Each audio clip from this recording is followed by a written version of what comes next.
Okay,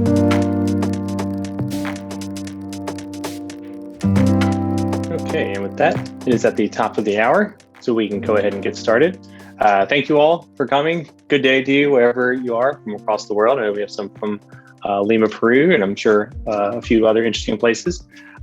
This is a level up your formatives. It's going to be a little bit of an advanced training, so there's a bit of an assumption. You already know how to, for instance, assign some formatives. You have some classrooms set up, and so we're going to help you on the next step and being able to do a little more with formative to help you within the classroom.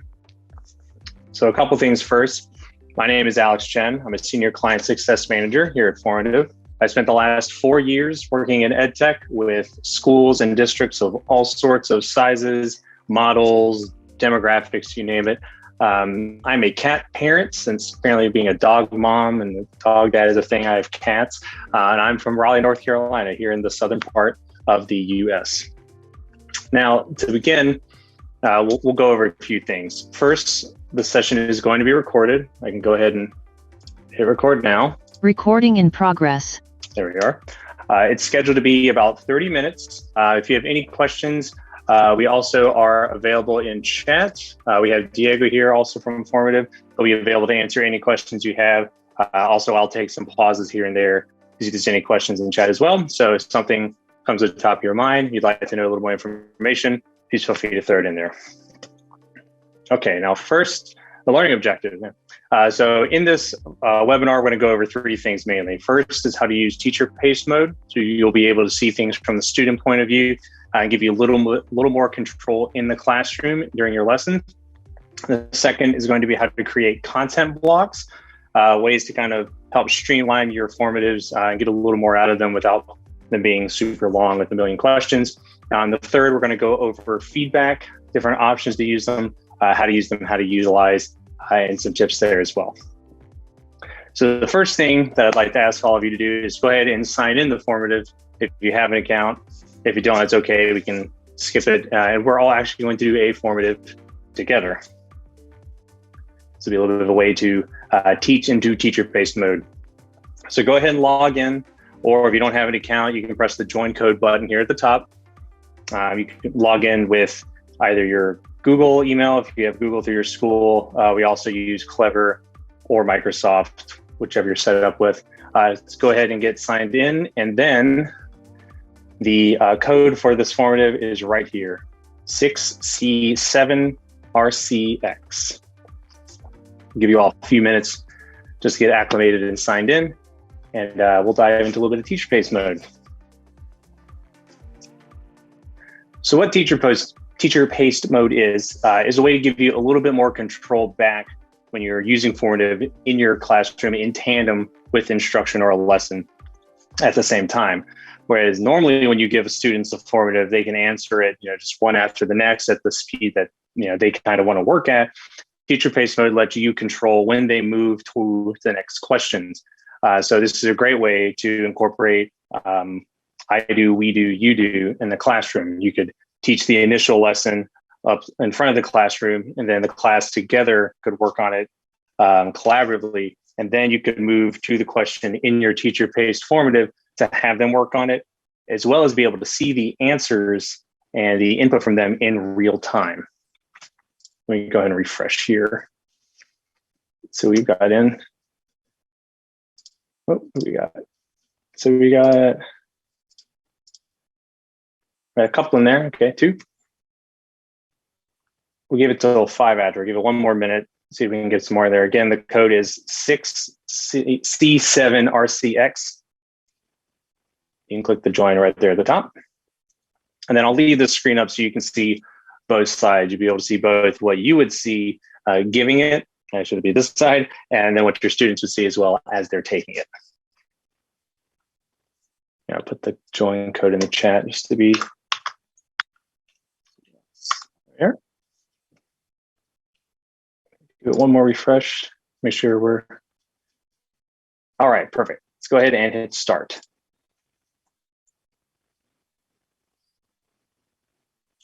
Pretty simple one first, nothing too difficult, too crazy. Just how are you feeling today? If you had a great day, you're doing the Carlton dance in the back, it's been not bad, it's been okay. You're already ready for Friday, I get that feeling too. I've had that myself.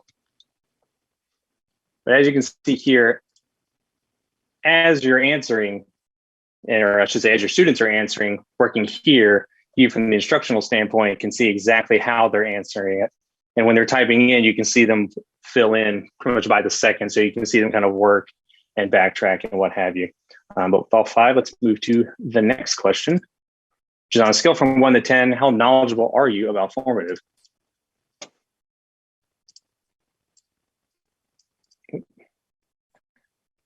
Oh, I think this one actually goofed and doesn't have a field. Let's skip to the third. I'm sorry.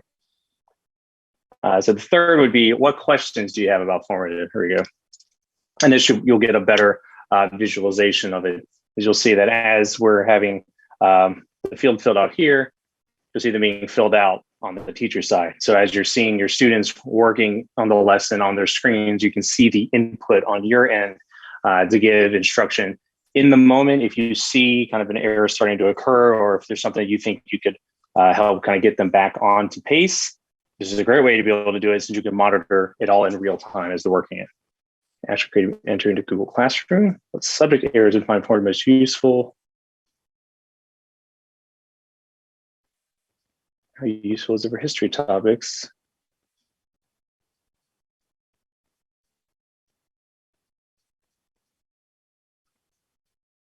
You taking my first steps. Well, welcome. Diving into the deep end. I like it. Interesting. So what does your students and teacher page don't need to refresh to see up to date? Okay. So we'll come back to these. I'm going to answer these all at the end. So I want to make sure we get through all the content that's planned. But these are some great questions that I'll definitely be able to answer for you. So this is a quick intro into teacher page. It seems that we have some that are already using it. I think it's a great way that you can utilize it in your classroom, again, to keep that control, but also be able to teach content in a way that's a little more effective, being able to help you hit those little interventional points when they're learning it at the spot of learning instead of long after, which is what we're all about. Anyway, so the second thing that I want to show you is going to be content blocks. So a content block is going to be a different way to create a formative. We'll just go ahead and we'll make a new one. So if you're used to making formatives, you know that once you've created here, you press this blue plus to put your material into it. Now, a lot of us, we kind of stick to these blue ones where we put in a multiple choice question or fill in the blank. You know, maybe we use audio response. So the difference of a content block being, instead of an individual question, think of it as like the pillar or like a foundational piece that you're going to attach questions to in order to make like a full, almost like a full piece of work, like an assignment out of one specific content area. So these are going to be your red options over here on the left. So you can do an audio if you want to perhaps attach like an audio snippet or like a full transcript of something. You can use an embedded piece if you have a piece of content from another website that you like and you have the iframe code for, you can pull that in to be able to put it into your formative. You can put an image on there if you want to have them draw on it, a full text block, a whiteboard, but I'm going to focus on a video right here. So if you click video, it'll give you a few options. You can either record your video straight up. If you have your camera, you just want to record it in the moment. You can upload one from your computer. You could record your screen if you want to point a few things out, or you can paste a link from YouTube, Vimeo, or Google Video. Now I have a YouTube video already for you to throw in here. It's a little bit about the oceans. So we're going to paste it in here, and we're going to add this video. Now, with this being a content block, we can now add questions here on the side, or here. And with the video, you do it with timestamps. So now we can play the video. I won't play it just so we don't have to sit through all of it. But you could have a timestamp maybe at 36 seconds. So you could click add item and put any kind of question that you want. Put multiple choice, you could put a fill in the blank, you have a short answer, what have you. So we'll just put a few here just for visualization and put a multiple choice and a short answer. So now when you send this formative, this one piece now houses 3 different questions, so that instead of having a longer formative, like let's say you put 5 or 6 of these and each has 4 questions, well, instead of having 20 questions on your formative and you have to scroll all the way through it, they'll have just a few content pieces, and you can keep everything kind of together contextually because they're attached to that one piece. I like it in YouTube videos, especially because you can kind of keep things going, and it's not one of those instances where they watch the video and then they have to remember when they're answering later, but they can answer right at the moment, reinforcing because you're instructing at the point of learning instead of after the point. Now, another option besides video down here is to upload your own content. So there was a question about, could you use this for history? Well, you can use this for any subject, and this especially will let you do that. If you have a PDF, if you have a document, an image, or a Google Doc file, you can upload it directly into Formative so that it can be your content block to attach those questions to. So we click here, you can upload it directly from your computer, or you can import it from your Google Drive. That's what I'm going to do here. I got to sign in, hold on. And then here I have one about Mickey Mouse. So we're going to learn a little bit about Mickey Mouse today.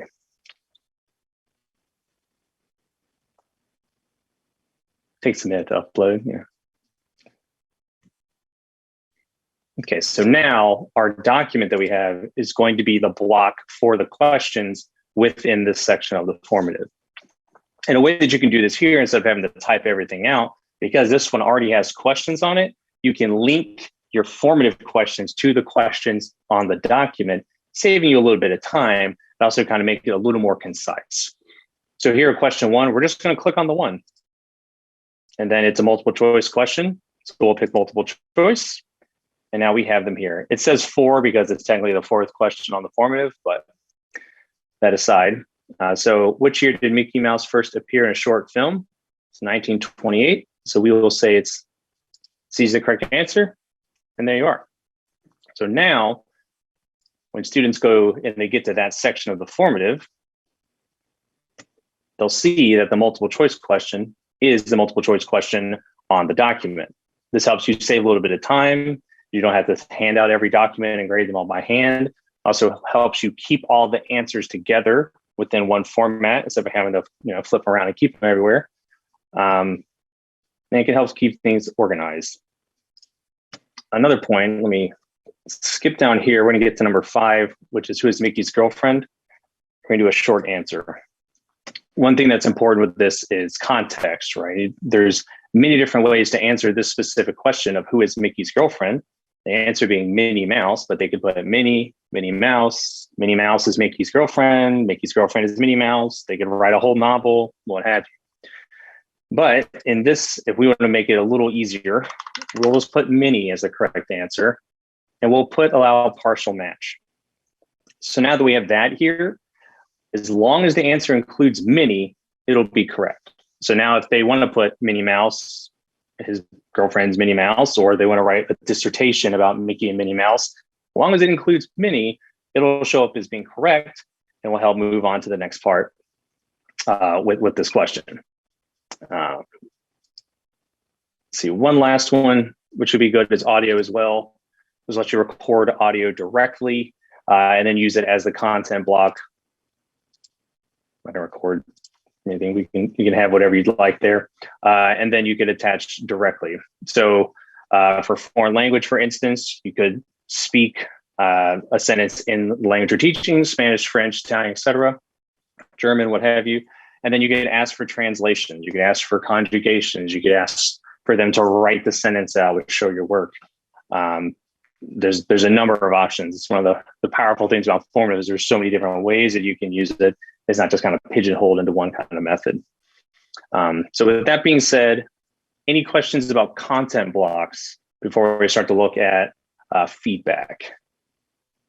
There's a lot of information really quickly. I know. I just want to make sure we can answer any questions that might come up.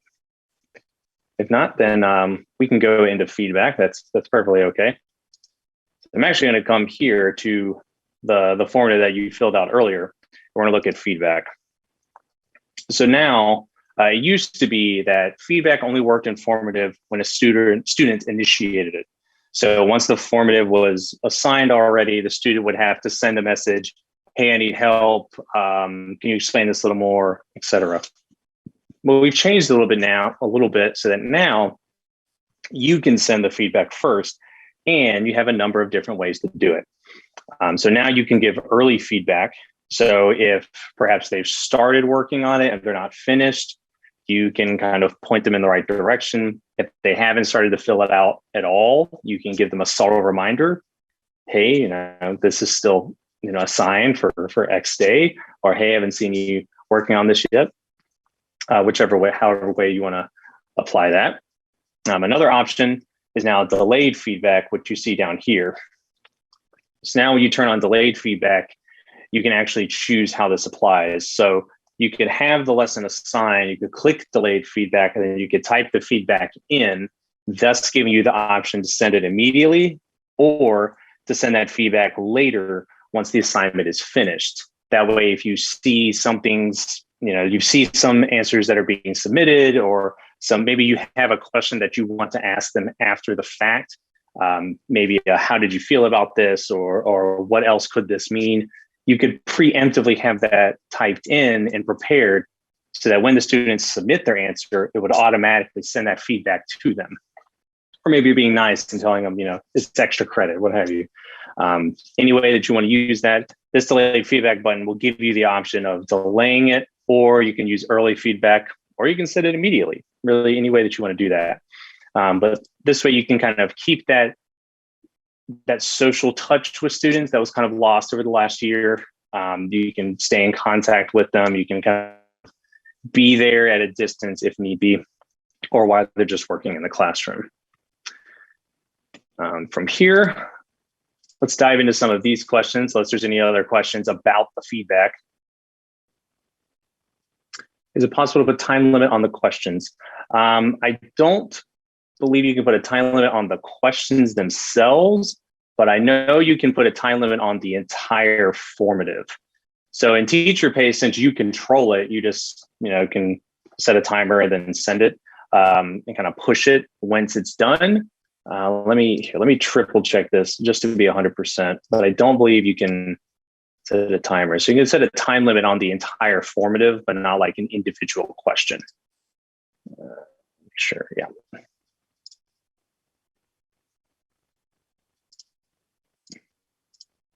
Okay, so, you beat me to it. I was about to answer that. So you're welcome, Thomas. In order to send a grade back to Google Classroom, first you have to sync Google Classroom with Formative, assuming that you've already done that. Once it's been assigned and you have the responses, you can go back into your classroom. There you go.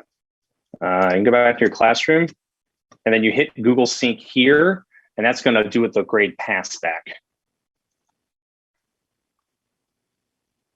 So that way, once it updates in Formative, you can push it to then update in Google, have it concise in both locations. Would you know what might be causing the lack of syncing some Teacher Pay sessions? Chris, so the only thing that I can think of that would cause that lack of syncing,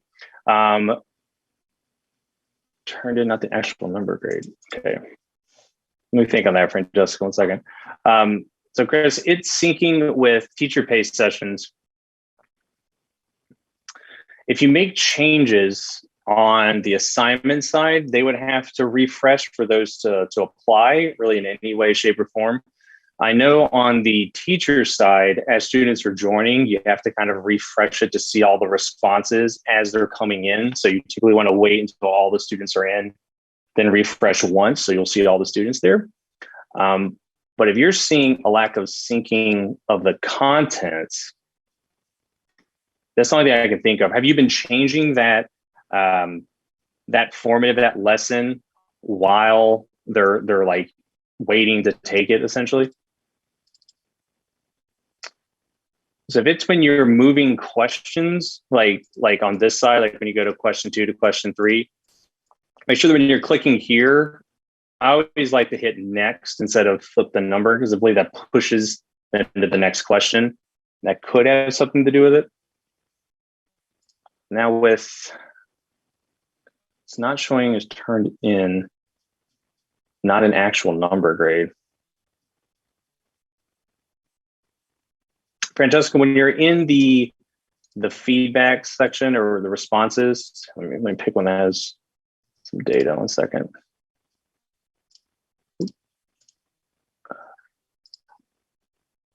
Let's find some. That's not much here.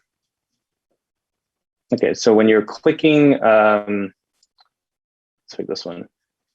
Do you have the points filled out on the individual questions?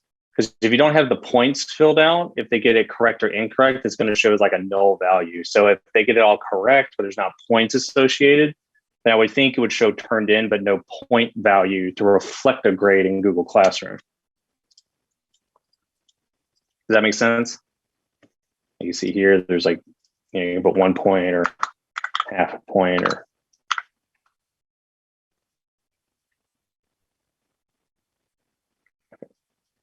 So I think actually there was a question before about point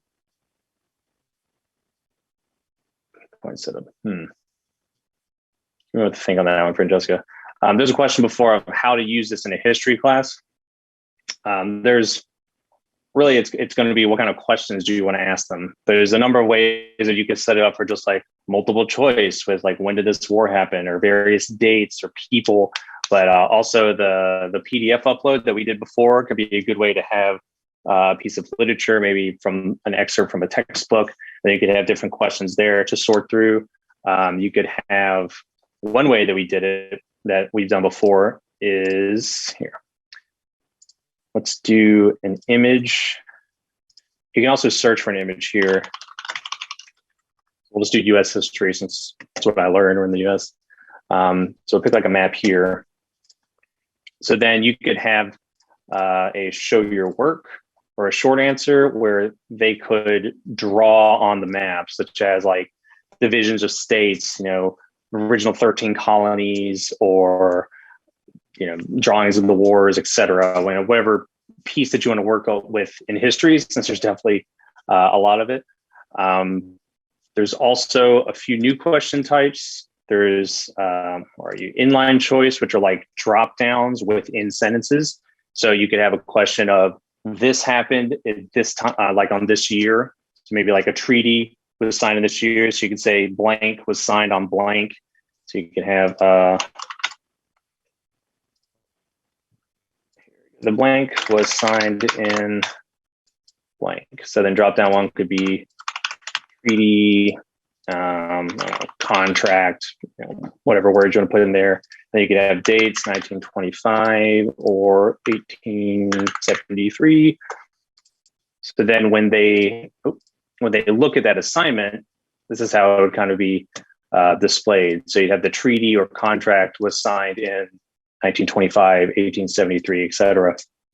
So that's another way that you could use it for history. You could also use the YouTube video block that I showed before. You could have a video kind of detailing the aspects of a certain event, and then you could have questions attached to it that way. A lot of ways, right? There's a lot of ways to use it.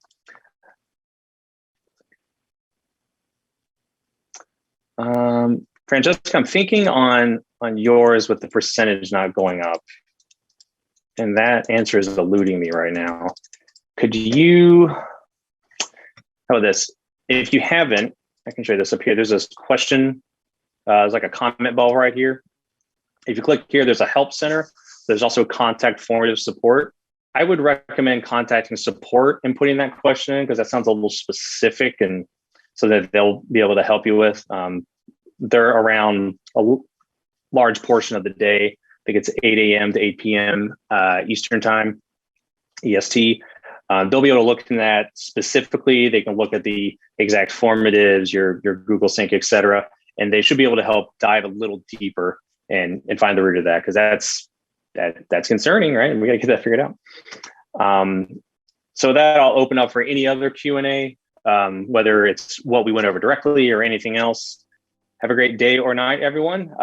Please let us know if you have more questions. Again, the contact formative support or the help center here are going to be your go-tos. And with that, have a lovely rest of your day, rest of the year, right? We're getting down to it. So.